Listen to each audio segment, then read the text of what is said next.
There we go. So welcome to this evening's session. It's going to be roughly an hour and a half.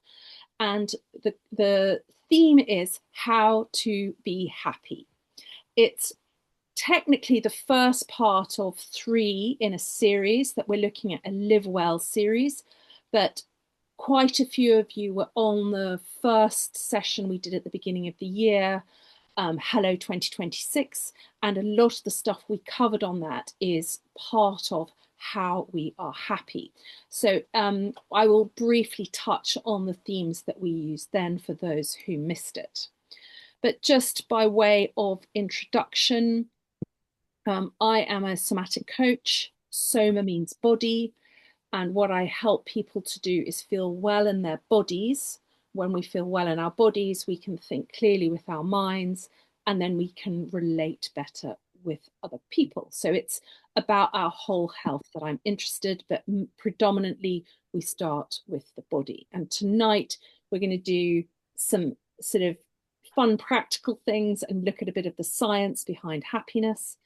And then I'm going to do a half-hour somatic workout together, and then we'll have the Q&A. So for those of us who have been on the journey of doing somatic stuff, it won't be anything new, but it's the first time in a long time that I will just do a kind of slightly extended somatic workout. Don't worry, you won't be sweating, you won't be jogging. And those of you who have injuries, or if there's something that some of you may not be able to do, I will show you other options. Just quickly to say, this doesn't replace medical advice. So I am not a medical practitioner. It's a complementary therapy. So if there's anything I say that you think your doctor wouldn't want you to do, please do not do it. Listen to your own body. And like I always say, this is not school. If you need to leave, hop off, get yourself a glass of water, whatever it is, please do. If you haven't got a pen and paper, do just grab one, because we're going to do a little exercise that I just was a last minute entry, but I'm hoping it will be a genius part of this evening. So just we'll run and grab one quickly. It doesn't have to be anything special, but it will be something that it's for you. Any questions before I get going? We're small enough. Hi, Esther, to interrupt, and I haven't done this session before, so I don't know how long it will take, but my aim is to finish the content, which is a bit interactive, before 7:30, and then we will have a sort of half hour of nervous system calming exercises that we'll do quite thoroughly, as opposed to when I do other courses and we do them quite quickly.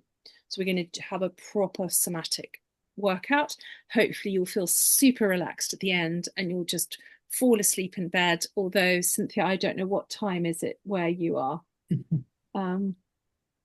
Huh? What time is it there? 1 a.m., 1 in the morning. Oh my goodness. Well, you will definitely need to go straight to sleep after this.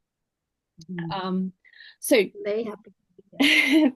before we start, I drew this a long time ago and I've had it in the back of my notebook. And I want you to just have a little assessment of yourself, assess your happiness. You know, are you not happy? You know, not really singing? Are you a bit glum? Are you happy-ish, or are you officially happy? So just right now at this present moment. If it's easier for you, you can just make a note out of 10. So on the scale of 0 to 10, where 0 is unhappy and 10 is ecstatic, just make a little note of where you think you are on this scale. And we're going to do this again at the end of the night and assess how we feel. Of course, it's a little bit of a false scenario, but I always think it's good to have a little measure. Has everyone decided where they are? you don't have to use my very scientific happyometer. Hmm. You can use your own 0 to 10. So make a little note, and then we're going to talk about happiness. Now, I don't know if you've heard of the book called The Regrets of the Dying. There's a lady called Bronnie Ware, and she recorded what people, she was a nurse, she wrote down the things that people in the last few days and hours of their life, their regrets. And one, she has 5 in the top 5. One of her top 5 is that a whole lot of people said, I wish I had let myself be happier.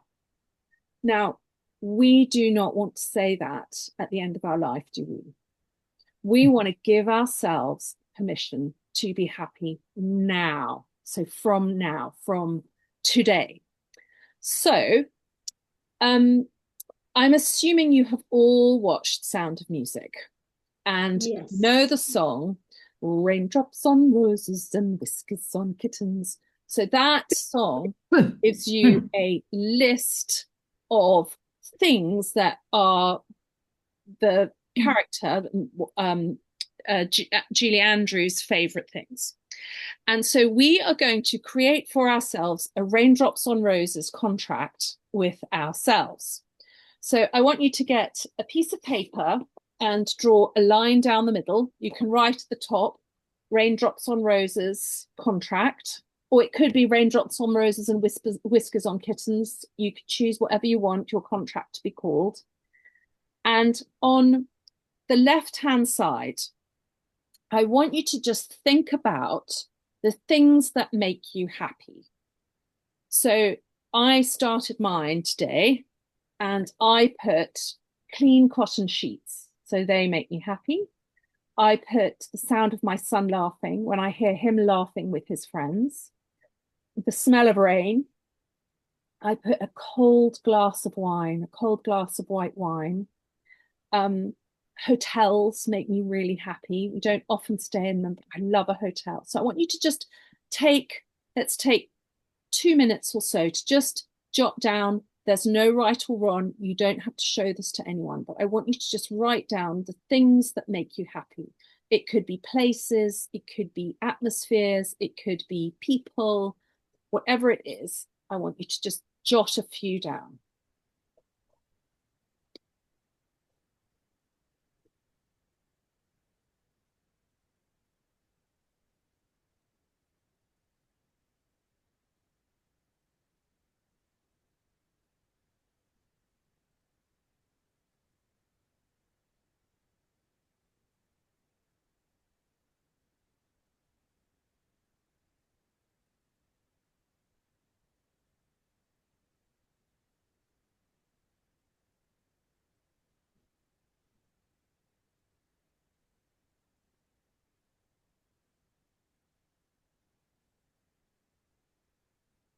Has everyone got sort of 5 or 6 things on there? Obviously, it's not going to be oh, Kate, hi, welcome. It's not going to be, you can add to this. Your contract is going to be a moving contract that you're going to keep referring to for hopefully the next few weeks, but maybe even for longer. So you can always add. And maybe as I'm speaking, you might think of other things that you can add. So feel free to make it a movable feast. So that's going to be one side of your contract. And on the other side of the contract, so the right-hand side, I want you to create for yourself a permission slip. Okay, so this is going to be your permission slip to allow yourself to be happy. So you can write permission slip at the top and put I, and then write your name, give myself permission to be happy and to do happy making things. Okay. And then we're going to leave that blank. And as we go through the happy making things we could do tonight, I want you to write in there the things that you're going to do. We'll sign it at the end.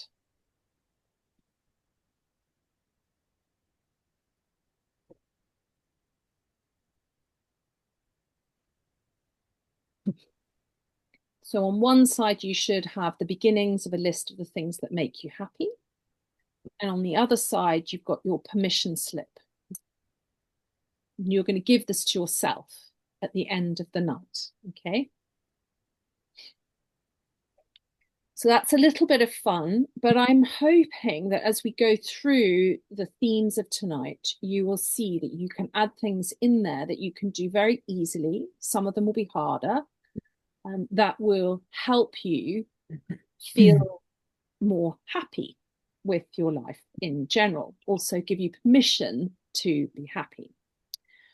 So the question we are all asking is, what is happiness? And I don't know if any of you used to watch Snoopy. I mean, he's probably not so big now. Maybe he's having a resurgence. I don't know.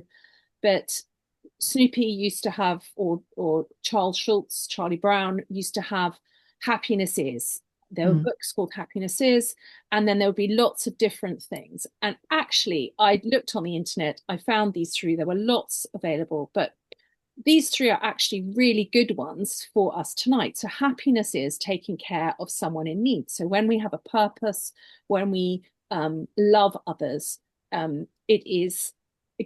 makes us feel happy. Happiness is a warm blanket. Weighted blankets are really popular now, but having a hug, the warmth, the being surrounded by something warm and cozy can make us feel really good in our bodies, which makes us feel better in our minds, which makes us happier. And then I had to put this one in, happiness is a dancing dog. So most of you know that I love dancing, and I just thought it was a funny little cartoon. Happiness is a dancing dog. And actually pets can really make us laugh, can't they? They really are a way of making us happy. So I put those in there because happiness is quite subjective. What makes you happy isn't necessarily going to make me happy. But and I've added a few sort of more serious definitions. So in Buddhism, true happiness, and this is actually a very good definition, is defined as a lasting state of inner peace, contentment, and well-being, rather than fleeting pleasure or external satisfaction. So that's quite helpful. Charles Spurgeon, from a Christian perspective, he says, it's not how much we have, but how much we enjoy that makes happiness. That's another interesting way of looking at it. Arthur Brooks is someone that I've been following for a while now. He has, do you know him, Lindy? Love him.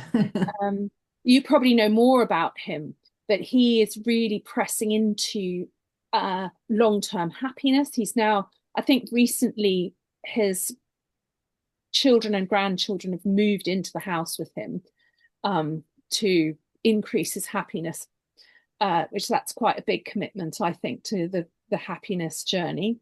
But he says happiness is not about feeling good all the time. It's about having something to live for. And again, that's really helpful because happiness isn't a short-term thing. What we're going after in this session is not a fleeting bit of happiness tonight. Hopefully we will be happy tonight, but what we're really after is long-term feeling more happy in the long run. So generally having more happiness in our life, more laughter, more fun, all of that sort of thing.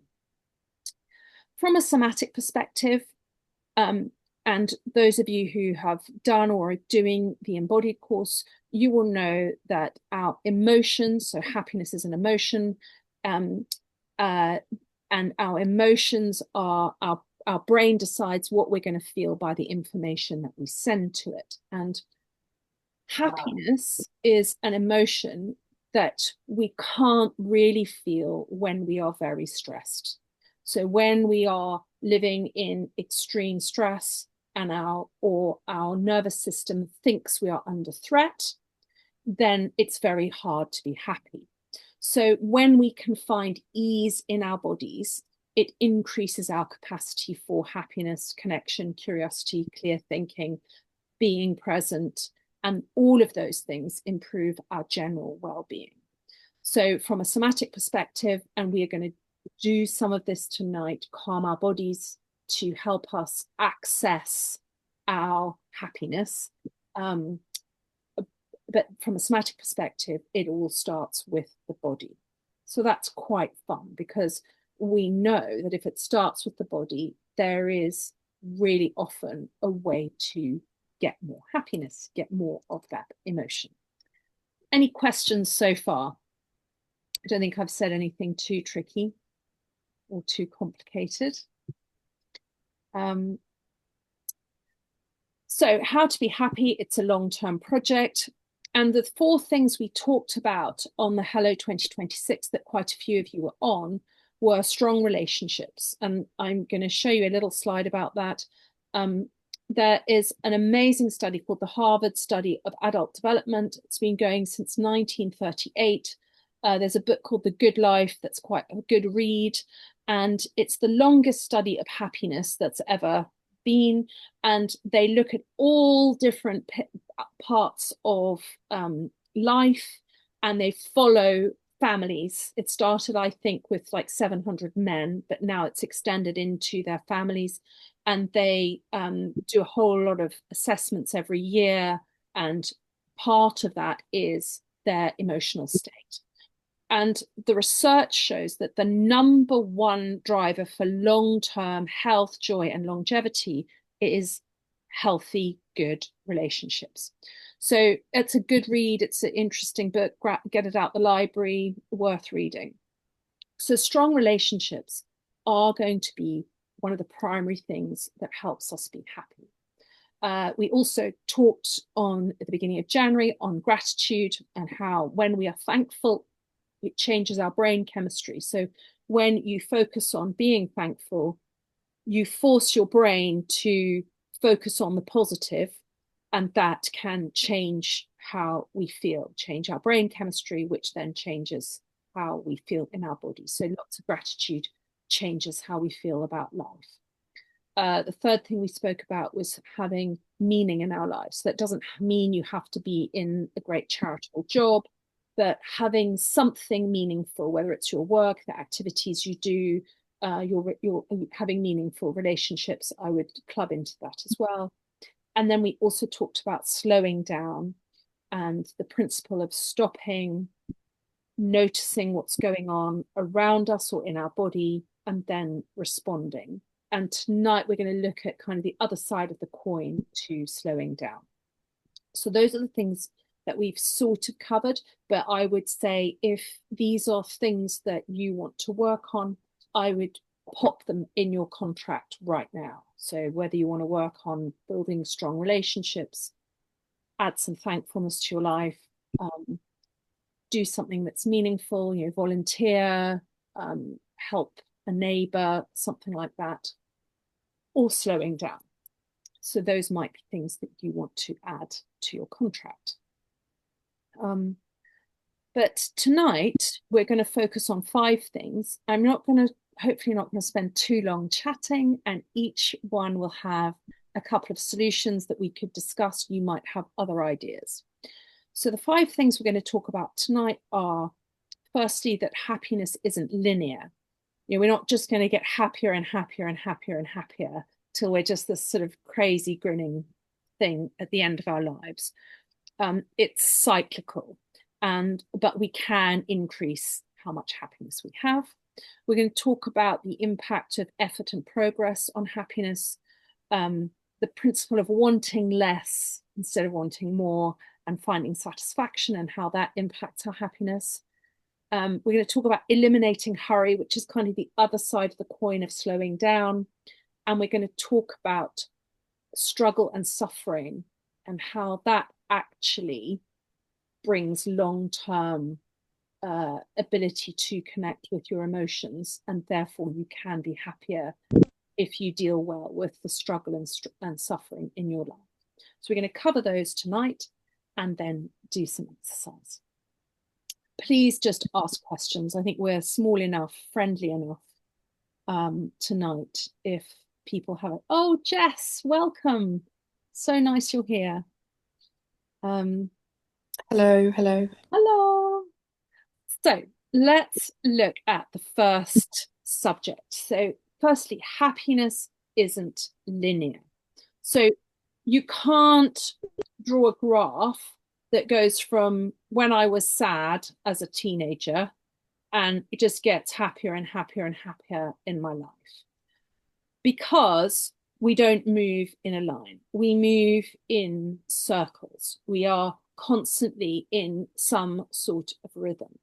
And it would be a bit weird if we had had a happy day and then, we got a phone call with some sad news. If because we were feeling happy, we were, oh, that's such a shame. And we were just all jolly. That wouldn't be appropriate. And the other thing that is important to note is that our nervous system isn't designed to make us happy. Our nervous system is designed to keep us safe. And so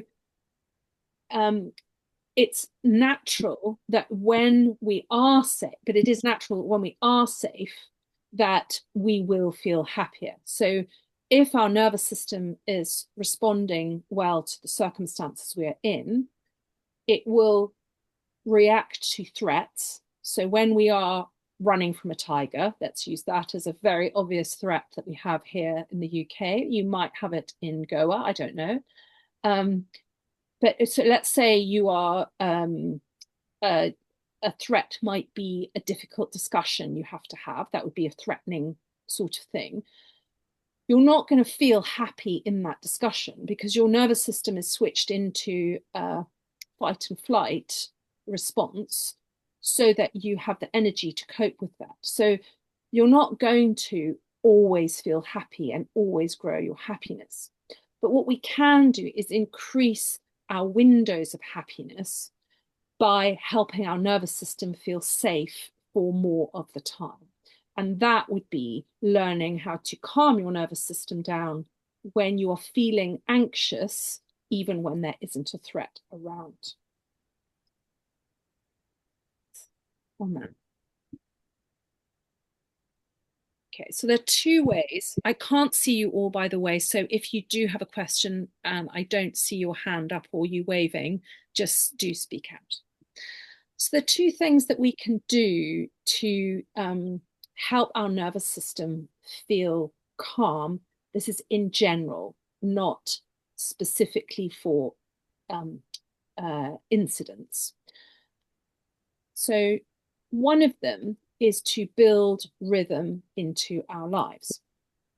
So if I said to you, once upon a, what does your brain think? Time. So the way our brains work is our brain's behavior is built on experience. So your experience of a story is that a story starts with once upon a time. If I'd said once upon a gorilla, your brain might laugh, you might find it funny, but also your brain's then, oh, that's not how it's meant to go. And it tries to quickly find another connection. So it might think zoo, it's constantly predicting what will happen next. And its prediction is based on its experience. Now, we can help our brain cope with the predictions by putting rhythm into our day so that our body feels safer and our brain doesn't have to work so hard to cope with change. So people who have jobs where they are in a different hotel room or a different country, every other day or every other week, can sometimes feel quite overwhelmed by that level of change all the time. And that's why, very rich and famous people will have a rider for their dressing room. I have to have this, I have to have that, I have to the other. And part of the reason is it helps their nervous system feel safe because otherwise they're constantly walking into new places, new environments, having to take in new things. And so we can build that into our lives. We can build rhythm in. We can sort of lean into our body's natural rhythm, our circadian rhythm that goes with the day and the night, by creating routines that helps our brain feel safe. So it might be that you have a morning or an evening routine like you would for a toddler. So your toddler has supper at 6, plays for a little while, you run the bath at 6:30, bath time, glass of milk, teeth, story, bed. So when the toddler hears the bathwater going, the toddler's body doesn't have to think, oh, what's that? Am I having a shower tonight? Oh, are we going out? The toddler's body already knows when I hear that, it means it's bath time, which means it's milk time, which means it's story time, which means it's sleep time. And our bodies respond in the same way. So I'm not saying that we should have rhythms that make our life so boring, like Groundhog Day.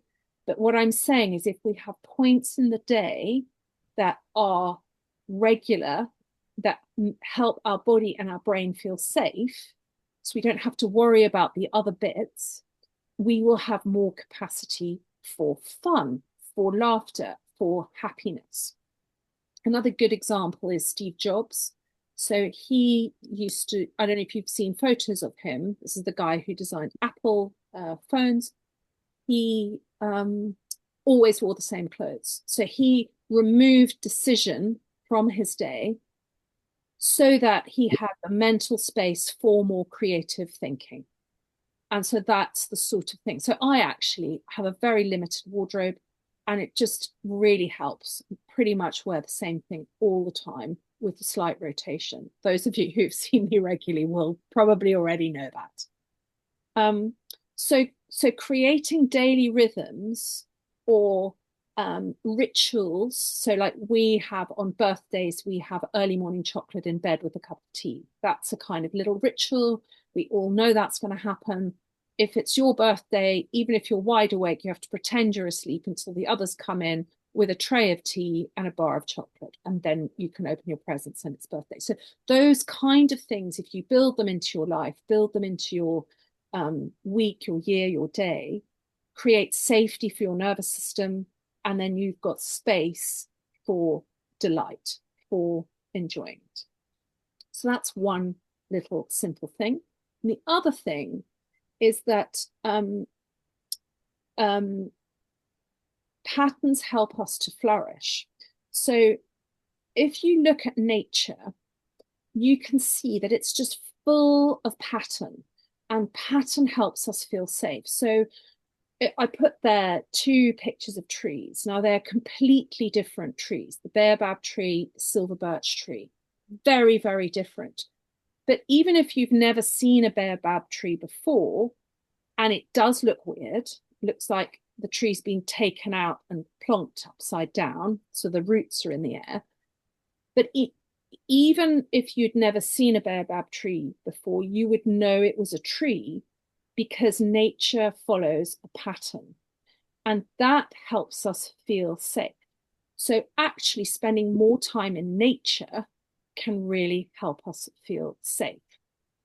And movement and rhythm calms our nervous system. So anything, for those who've done this with me before, where we use both sides of our body in some sort of rhythm, walking, running, cycling, swimming, dancing, doing regular movement also helps our body feel well, and again creates space for happiness.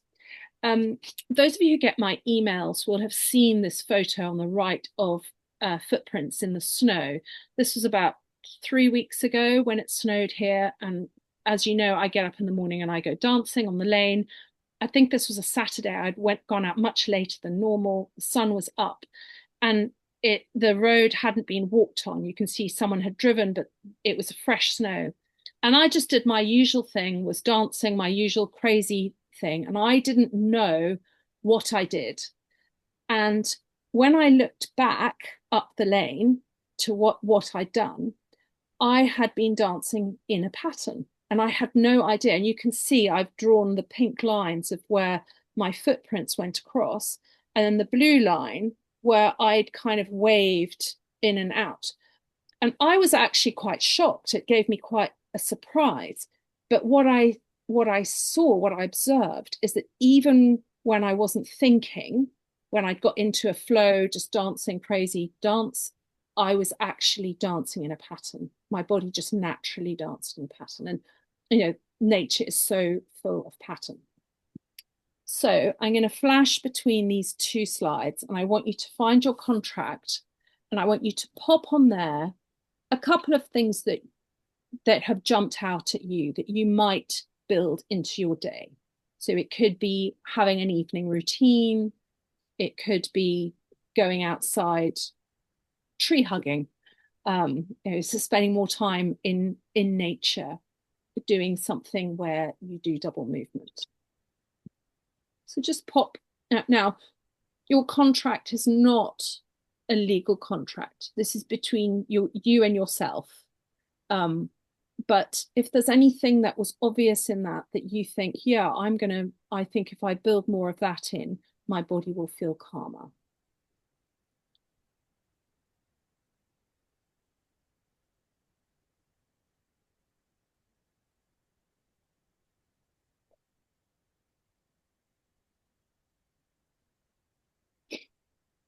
Happy to move on? Yep. Someone got a question? No. Sorry if I missed you, just shout out. So the second way to build our happiness is to focus on effort and progress, not on quick solutions. So we already know that winning the lottery, getting rich quick, crash diets, fast food aren't really good for us. But one of the reasons quick solutions don't work for long-term happiness is to do with how our body creates dopamine. Now, dopamine is a feel-good hormone, and it's really key for our brain's reward system. So we release dopamine when we do something that makes us feel good, and then our body knows we want to do it again. So it can lead to addiction. But dopamine isn't bad because it regulates our pleasure, our motivation, our memory. It helps us to have good attention, and it also gives us some motor control for doing things. But if you get your dopamine quickly, so from our modern life, our phone use, constantly scrolling, doing lots of things all at once, what can happen is our brain releases lots of dopamine quite quickly, and then our brain gets hijacked by a sort of craving for more. So it is literally addictive. So dopamine is addictive. And ultimately, it affects our behavior and reduces our happiness. So if you are constantly scrolling on your phone, constantly on your social media, the more you do it, the more you want it, and the less satisfying it becomes. So the solution for this is to get your dopamine from effort or from enjoying the progress that you have made. So it's kind of enjoying the journey, not just the destination. So, we used to go on holiday sometimes to Cape Town from Harare, and we would drive. It's a 2-day solid drive, 5 of us in the car, hot, sweaty, through an African border. And my dad used to say, we've got to enjoy the journey as well as the destination. And we'd all groan in the back. But essentially, it's true. When we do something that is hard or effortful, it releases some dopamine because we have achieved something. So making your bed first thing in the morning, walking up the stairs instead of taking a lift, cooking from scratch, solving a problem, those would be the sort of things that release the dopamine in the right amount. So you could get up in the morning, and I put my hand up to know I've done this. I pick up my phone straight away. I walk to the loo, unlocking it. I sit on the loo and I read things, and then I get stuck there and then I've gone down a rabbit hole and I haven't even looked out the window or anything like that. And then you're like, oh, I need to do this, and then I need to do that. And then you lose half an hour without even thinking. If I got up, went to the loo, cleaned my teeth, made the bed, went downstairs, put the kettle on, or went outside, did some stretches, didn't look at my phone. Those things are not easy. I mean, they're not hard, but they're not massively rewarding. When you come back in after doing some stretches or whatever you've done, gone for a quick walk in the morning, whatever it is, you come back inside, you sit with your cup of tea and you feel great. And part of the reason is that you've released dopamine as a result of effort and making progress. So constant dopamine, if you've constantly got this input, more, leads to agitation and ultimately addiction. Earned dopamine leads to motivation and calm. And again, when we are calm, we make more space for happiness. So maybe you want to just add something to your contract. We as a family have decided that none of us can have our phones or computers or anything in our bedroom. We try to put them away from about 9 o'clock. And I am trying not to pick mine up first thing. So you might want to just write down, what am I going to do about this? Or what is the habit that I've got into that I can see is feeding a dopamine loop, getting me really addicted? Any questions?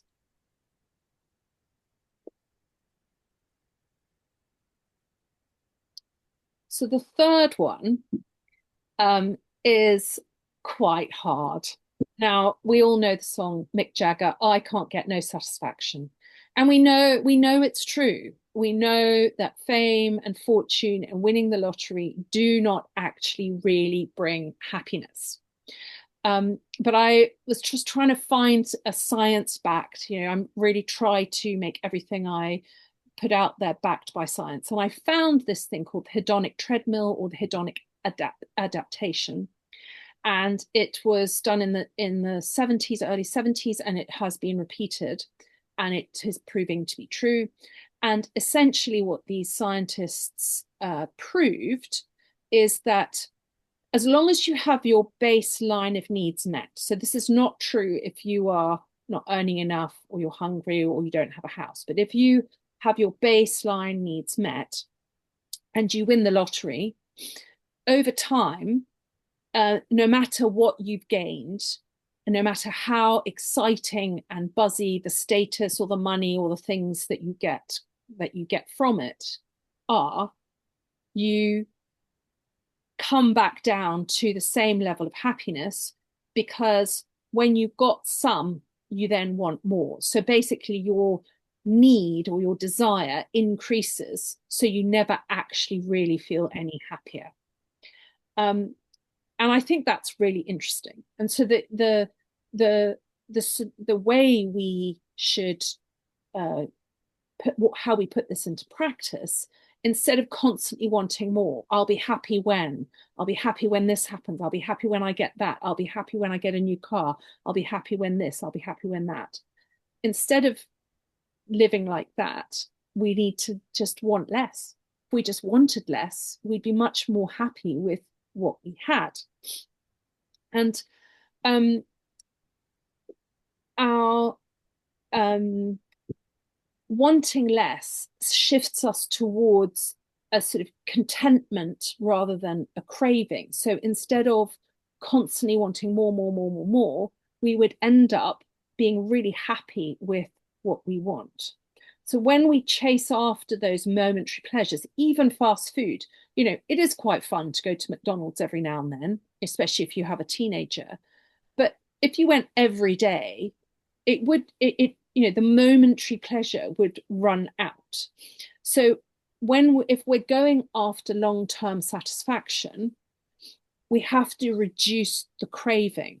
So we have to enjoy what we have, take pleasure in the stuff that we have. And part of the reason from a somatic perspective why this is true is that the constant craving puts our body into a stress state. So I've achieved this, now what am I going to do next? So I got the pay rise, so now I've got to go for the next pay rise. And that just is a constant driver, constantly moving forward, moving forward, moving forward. And so your stress hormones are not regulated, they don't come down. And so, but being content with what we have is a way of calming our body down, and it is a really good way to live. I think I put solutions here. Yes, I did. So one of the best solutions for this is to do activities that you do just because they're good to do, not because you're going to win or you're going to get any external benefit from them. So enjoying things for the sake of enjoying them. For example, going for a walk because you love being outside and you enjoy being it, not just for the exercise. So you're not so playing a game of tennis because tennis is fun, not because you just want to win, or listening to music just for pure enjoyment, or watching the sunset. That's a really good example. On the embodied talk course, we talk about glimmers, so finding things your eye likes or smells you love, the smell of your morning coffee or the view from your kitchen window. These are all things that would help us appreciate what we have. Meditation, practicing thankfulness, gratitude. And I put in there the Merlin app, which I think is Jess still on there. Yes, lovely Jess Cannell introduced me to the Merlin app. I don't know if you've seen it before, but oh yes, if you download it, it's free. It's like It's brilliant. It's like what's it, Shazam? You know Shazam, where you to find out what's singing. So you turn it on and then it tells you what bird you're listening to. And one of a very happy day, Jess was staying here and we both sat on outside in my garden, and we both had our apps and we were listening to the birds, and it was such a joyful, lovely moment of just enjoying what we had. So put a little note in there if there's anything that you want to add to your contract. Don't turn your contract into this unachievable series of activities, but just pop down, if you decide, right, I'm going to listen to the bird song in the morning, or I'm going to practice a bit of gratitude. I'm going to stop craving the next thing. Might be what you're going to do. Now I'm going to get us ready because we are going to do something fun. I'm going to pause the recording and back to my little thing. And we're going to talk, there's just two more things we're going to talk about, and then we're going to do some exercises. I'm not going to spend too long on these, but eliminating hurry is something that I'm trying to work on in myself. And it's kind of the other side of the coin of slowing down. So when we're in a hurry, we're usually, it's usually to do with time. So you've got to get there by a certain time, so you've got to hurry.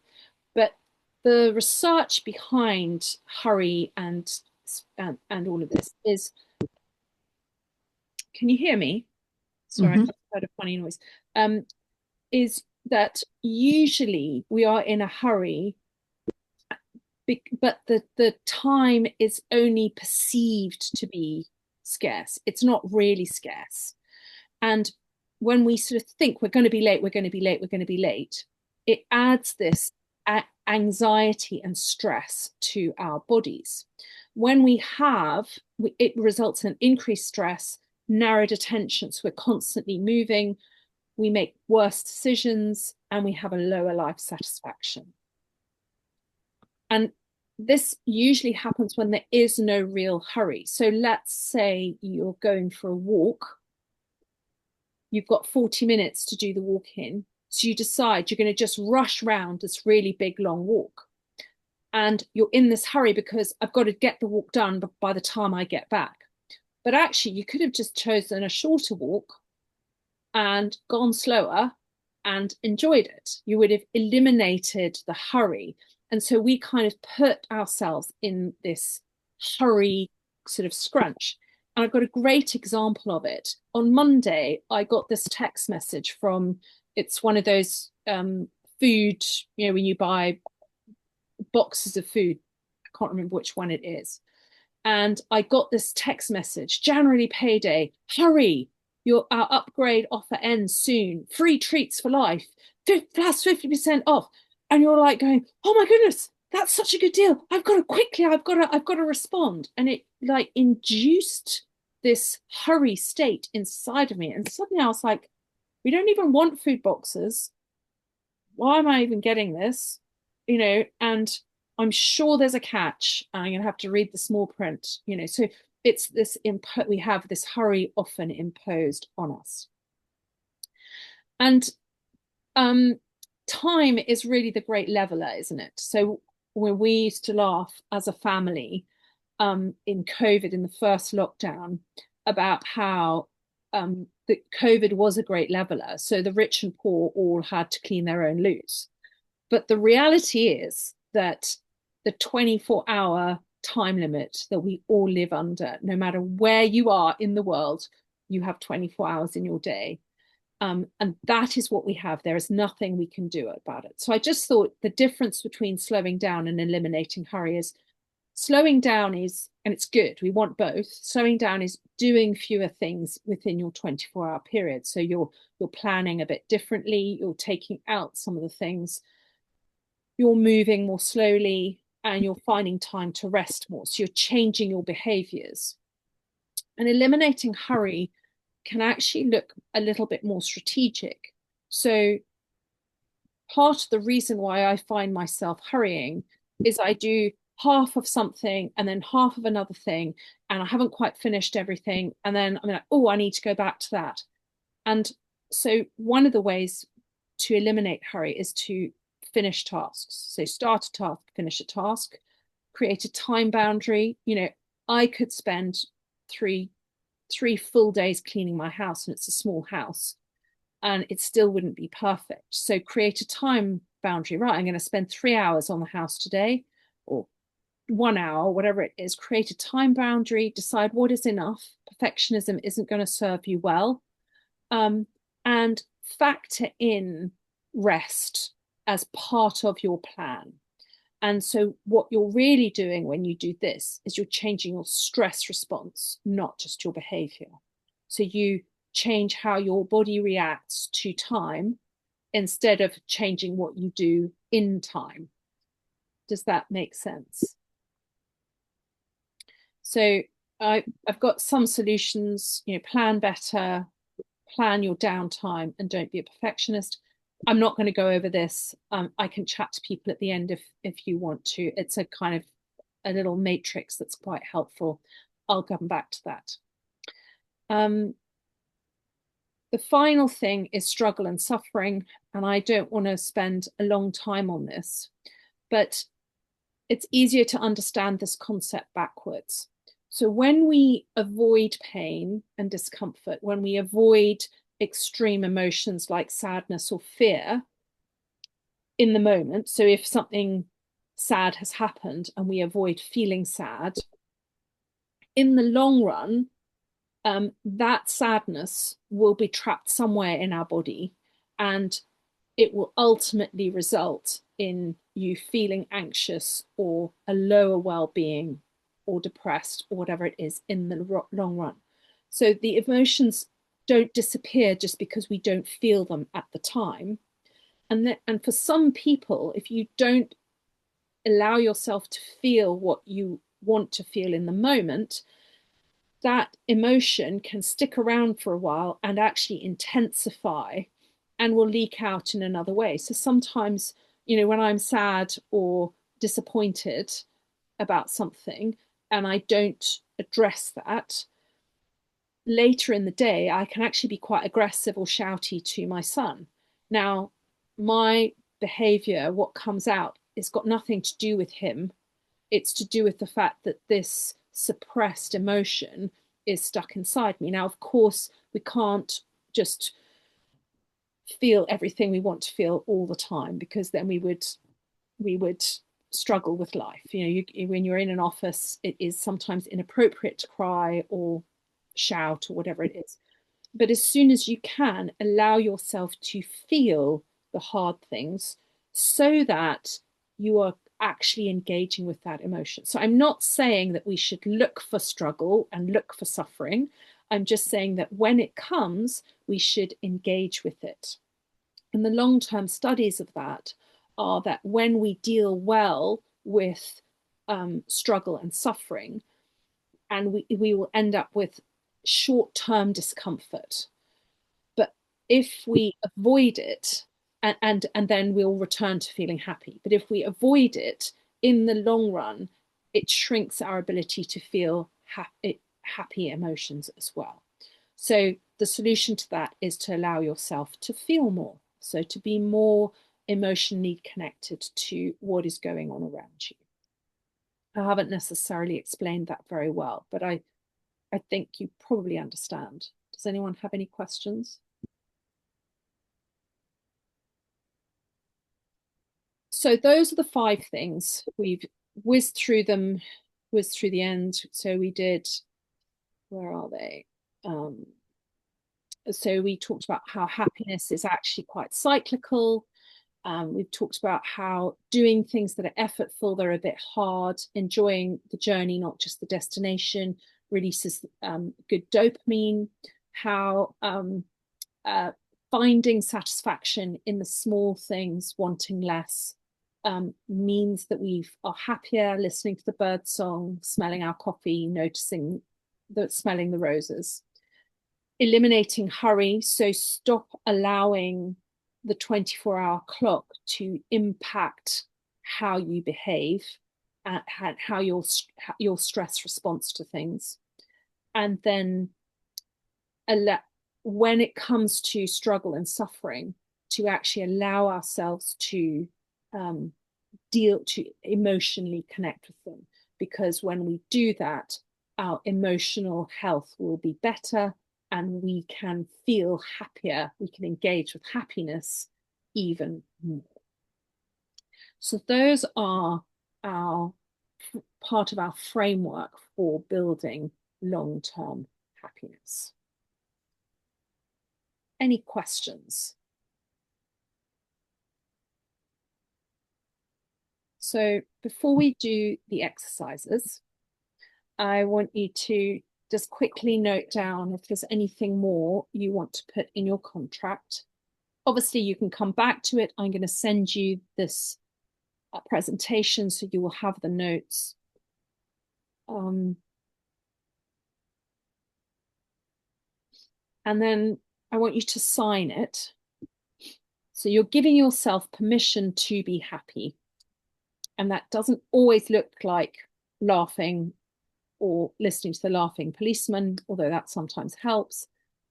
And if you think that you are going to struggle with accountability, then get someone else to witness it so that you can say, oh yeah, Caroline saw me sign it.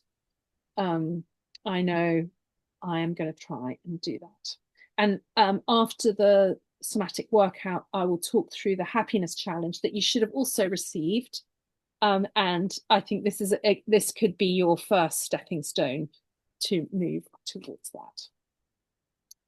Any questions? After the workout, we will have proper time for Q&A. I'll turn the recording off then as well. So, as I said at the beginning, we're now going to do a somatic workouts that's roughly half an hour.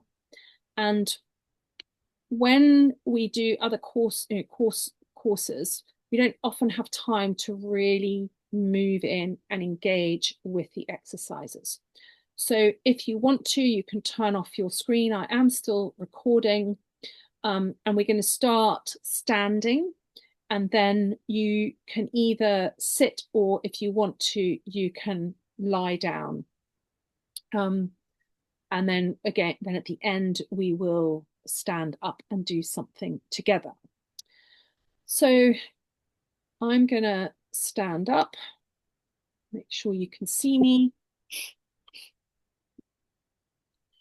And we're going to start by, sorry, my computer's doing something funny. We're going to start by wringing out of our body the stress of the day. So if you have lower back problems, I want you to just do the hand movement. If you don't have problems with your back, you could do the full movement. So this is a brain body exercise where we are getting rid of all the stuff of the day. This is a good thing to do before going to bed. So what we're doing is we're wringing out anything that we're still holding on to of the day. So if your back's sore, don't do the other twisting. So you just squeeze like that, like you're squeezing out a rag.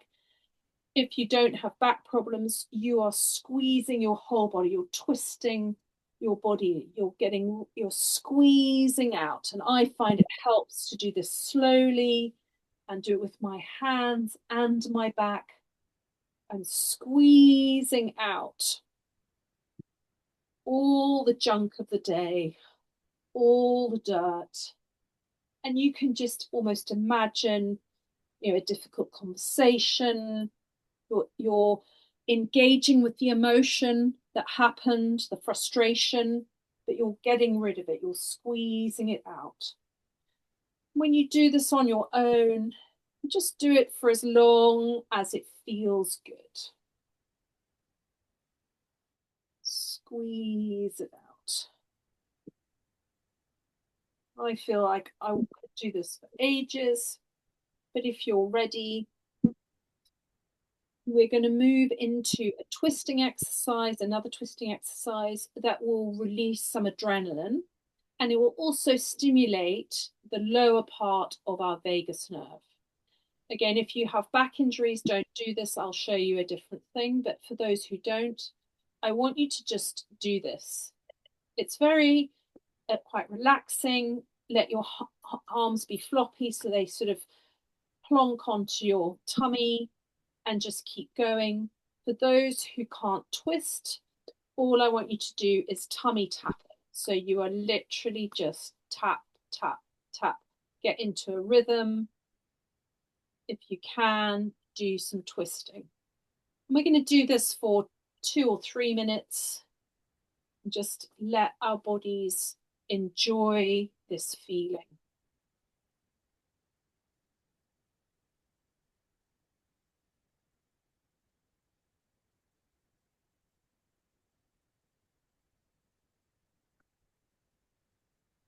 If you can, get into a rhythm.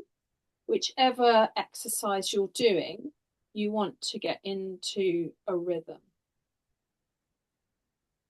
If your stress and anxiety manifests in gut issues, tapping your tummy either through with the twist or just tapping is a really good way of activating your digestive system in a nice, healthy way. Let's go for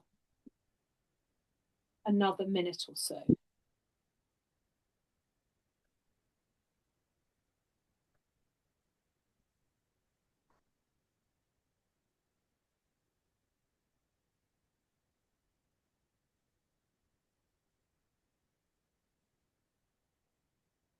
And just allow yourself to kind of relax into the rhythm of it. Another 30 seconds. Then we will stop.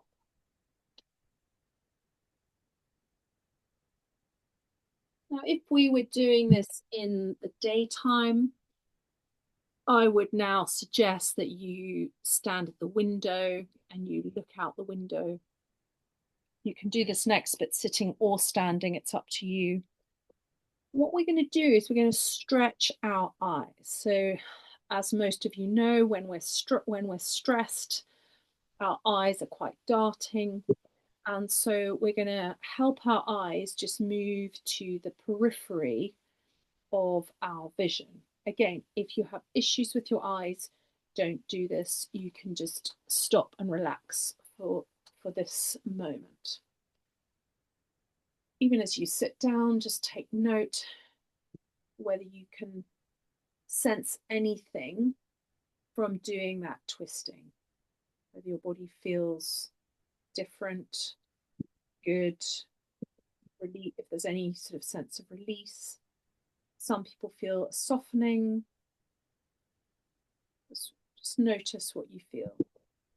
And then we're going to put our thumbs out in front of our noses with straight arms. So my arms are straight, so out in front. And then I want you to take one thumb, leave the other one there, and just move it out to the side and follow your thumb with your eyes.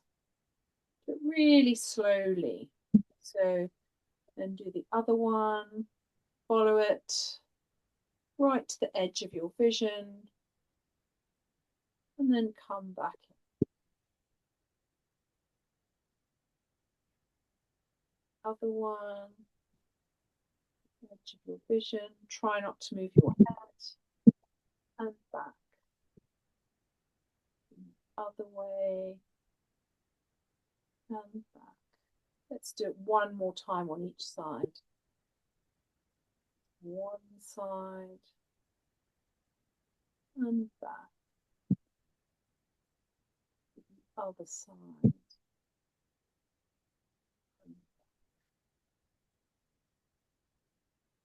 And then relax. Now we're going to do a little body scan. If you want to, you can lie down, but we will be standing up again. So it might be better to just sit for this time. It's up to you. Get yourself in a position where you feel comfortable. So just notice where your shoulders are, where your hands are. Are your arms relaxed?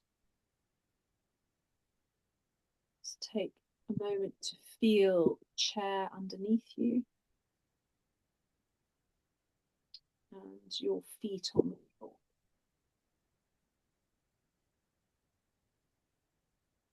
Just do a general check-in. What do you notice? Maybe your hands are cold, or your jeans are too tight, or you might notice straight away, gosh, I can feel my jaw is tight. Just take note of what you notice. This is a kind of stop, notice. And then if you can, respond to whatever it is. Is your body thirsty? Do you feel like you just need to move a little bit? Perhaps you need to stretch. Whatever it is that your body is asking of you, just try and respond.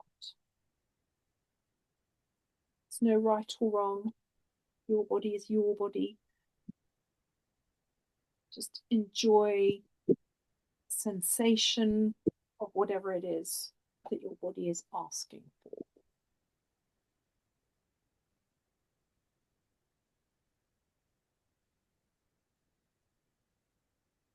Now we're going to start at the top of our heads, and we're just going to move down our bodies. This is called a body scan. We're going to take 4 or 5 minutes over this.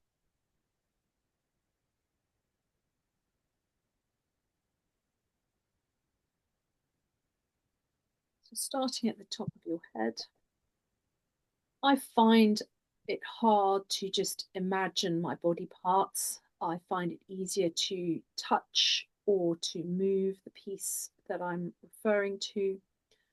But you do what's good for you. So I'm putting my hands on my head, just getting what is going on. Is my hair, has it been tied up? Has it been tight? Is it heavy on my head? That feeling sometimes when your hair's a bit dirty. Not that anyone looks unclean, but sometimes your hair can feel almost heavy on your head. And then let's come slowly down our faces. If you are going to be going to sleep soon, you might want to just give this little piece of your forehead a little rub. So kind of midway between your hairline and between your eyebrows, there's a little dent. It's a really relaxing little pressure point. You can just give that a little rub, a little rotation. You might notice as you do it, oh gosh, I've got some tender bits in my forehead. That's okay. Just give them a little gentle rub. Let's come down into our face. Again, you might just notice, how does my jaw feel? If you're someone who tightens your jaw muscles when you're stressed, or clenches at night, grinds your teeth, just give your jaw a little rotating massage. It should feel nice. Let's come down into your neck. Again, I find it helps to just move a little bit. Just check your range of motion. Is there any tension, any stress in there? If it helps, just give it a little stretch. Lift your shoulders up and slowly roll them back. Just engage with your shoulders. You might want to do it the other way. Let's come down into our chest cavity.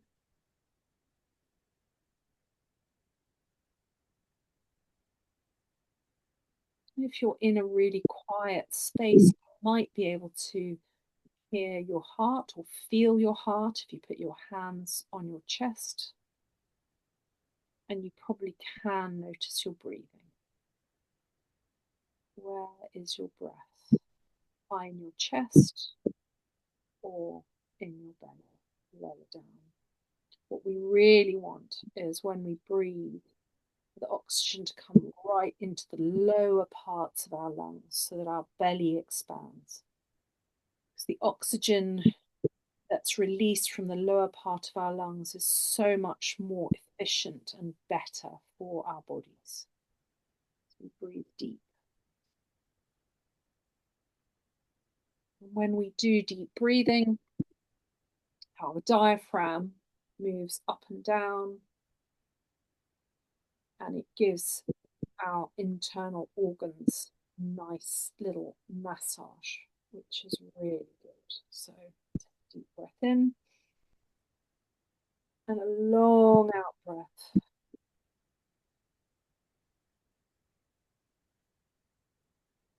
Let's move down into our tummy, our belly area. Just tune in. So we've already given this piece of our body some attention when we were doing either patting arms or twisting.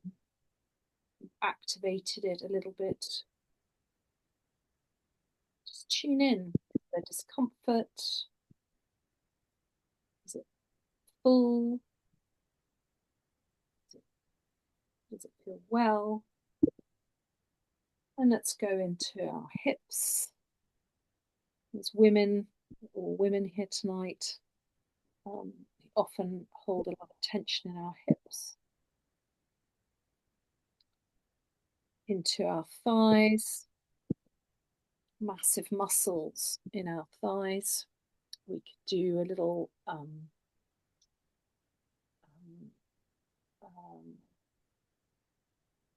we could tighten the muscles in our thighs and our glutes for a moment. So just squeeze your bottom and your thigh muscles. Progressive muscle relaxation, that's what I was looking for. Hold it for 10 seconds and then release. And just enjoy the feeling. Almost feel the relaxation comes through our whole body. Let's do that again. Sort of tighten your thigh and your bottom muscles. So scrunch them up. Hold it for a moment and release. You should feel calming through your body. Let's go down through our knees into our calves. You might find just gently stroking your calves is a nice feeling as you're sitting. Lift one leg at a time. Just give your calf a little stroke. Thank you, calf, for all you've done today. And then down into your feet. It might help to give your toes a little wiggle, just to feel how they are. But I want you to now just notice the feeling of your feet on the ground, pressing gently.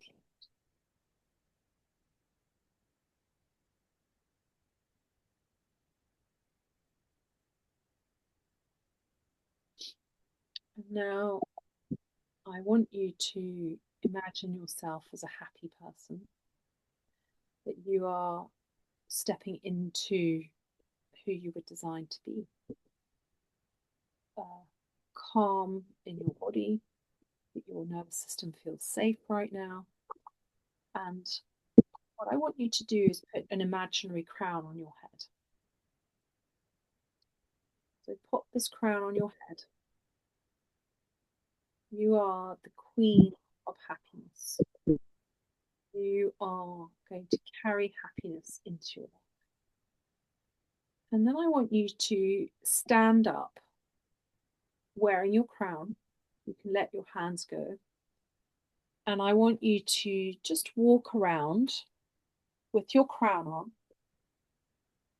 really slowly. When you wear a crown, you move differently. I want you to just enjoy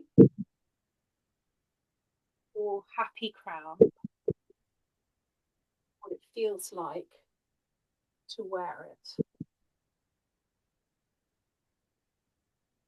And as you take each step, you might feel your feet on the ground more than you did before.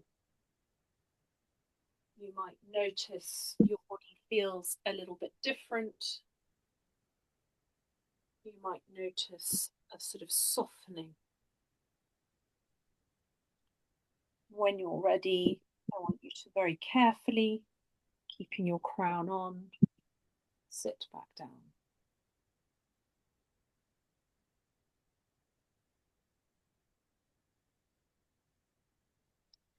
And without letting your crown fall off, I want you to do a little self-soothing.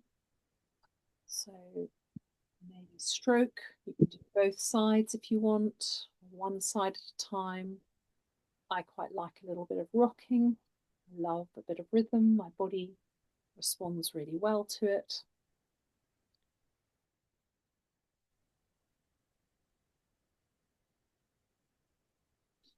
And like we did near the beginning, I want you to just notice how your body feels.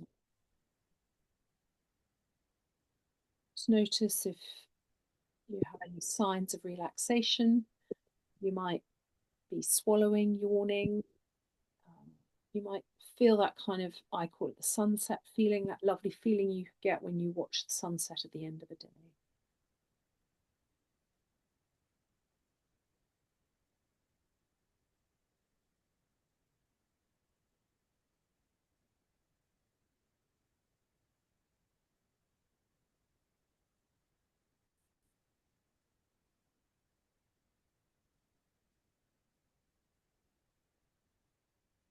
And then I want you to look at my little happyometer, or look at the score you gave yourself out of 10 at the beginning.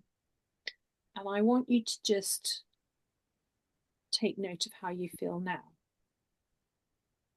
You maybe just tired and you're just ready for bed in a good way, sleepy. And maybe the happiness isn't what you feel now, but maybe the sensation you're assessing right now is how safe do you feel in your body? Does your nervous system feel calm? Which would mean that you have more capacity for happiness. Now, we were going to do a little group exercise, but I need to know that you're in. Are you just feeling calm and ready for sort of sleep and rest, or do you want to do a sort of fun activity? Happy to go on. Great. Okay. Yeah. So you might not love this, and you are free to turn your volume off and your picture off. But humming and singing is very good for our nervous systems, and it makes us feel great. So I thought we could sing Raindrops on Roses and Whiskers on Kittens together. And look at the words. It's quite like an elocution lesson. I might get it wrong. So it doesn't matter if we get it wrong, but I thought we could just try and sing it through as a group somatic activity.